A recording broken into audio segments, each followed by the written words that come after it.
আসসালামু আলাইকুম, hello everyone, welcome back to my channel. আশা করি আপনারা সবাই অনেক বেশি ভালো আছেন। আজকে আমি আপনাদের সাথে একটা মিষ্টি রেসিপি শেয়ার করব। তো এটাকে আপনারা দুধের বরফিও বলতে পারেন কিংবা সান্নার সন্দেশও বলতে পারেন। তো চলুন দেখে নেওয়া যাক আমাদের আজকের ইনগ্রিডিয়েন্টস। এটা বানাতে কিন্তু খুবই কম উপকরণ লাগে।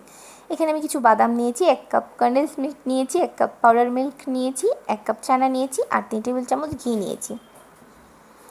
এটা বানাতে হাতে গোনা কয়েকটা উপকরণ লাগে। তো চলুন দেখে নিয়ে যাক আমাদের আজকের রেসিপি। তো প্যানের ভিতরে আমি এখানে 3 টেবিল চামচ ঘি দিয়ে দিচ্ছি আর ঘিটা গলার জন্য অপেক্ষা করছি, তারপরে আমরা ছানাটা দিয়ে দেবো। আর এখানে চাইলে কিন্তু আপনারা গরম মশলা দিতে পারেন টেস্ট অনুযায়ী, কিন্তু আমরা দোকান থেকে যে ছানার সন্দেশটা খেয়ে থাকি এনে, ওইটাতে কিন্তু গরম মশলার ফ্লেভার থাকে না। এরপর একে একে আমি সব উপকরণগুলো মিক্স করে দিচ্ছি। 1 কাপ পরিমাণ কনডেন্স মিল্ক আর 1 কাপ পাউডার মিল্ক দিয়ে দিচ্ছি আর স্বাদ মতো লবণ। এটা দিয়ে কিছুক্ষণ রান্না করে নিচ্ছি। আর চুলার জালটা কিন্তু অবশ্যই কমানো থাকবে, যাতে আমাদের এত সুন্দর একটা হোয়াইট কালারটা নষ্ট না হয়ে যায়। আর এটা কিন্তু শক্ত একটা খামির মতো বানানোর কোনো প্রয়োজন নেই, কারণ এটা ঠান্ডা হলে কিন্তু এমনিতেই একটু টাইট হয়ে যাবে। যদি বেশি শক্ত করতে যান তাহলে কিন্তু টাইট হয়ে যাবে।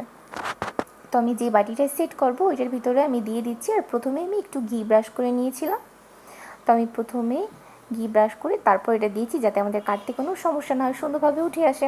এরপর উপর দিয়ে আমি কিছু বাদাম দিয়ে দিচ্ছি। তো এখানে আপনারা পছন্দ অনুযায়ী যে কোনো বাদাম দিতে পারবেন। তো আমি এখানে কাঠবাদাম আর কাজু বাদাম দিয়েছি।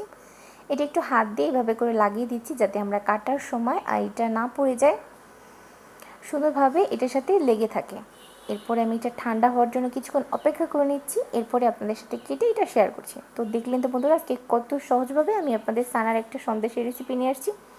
আশা করি আপনাদের সবার কাছে ভালো লাগছে। আর ভালো লাগলে প্লিজ চ্যানেল সাবস্ক্রাইব করতে ভুলবেন না, আপনার ফ্রেন্ড আর ফ্যামিলির সাথে শেয়ার করবেন। তো এটা কেটে আমি আপনাদের সাথে শেয়ার করছি যে আমার সন্দেশটা কত সুন্দর পারফেক্টভাবে হয়ে গেছে দোকানের মতো। তো দোকানের থেকে আই থিঙ্ক এটার টেস্টটা আরও বেশি ভালো হয়েছে। তো আমি কেটে আপনাদের দেখাচ্ছি যে এটা কীরকম হয়েছে। তো এতক্ষণ আমার সাথে থাকার জন্য আপনাদের সবাইকে অসংখ্য ধন্যবাদ।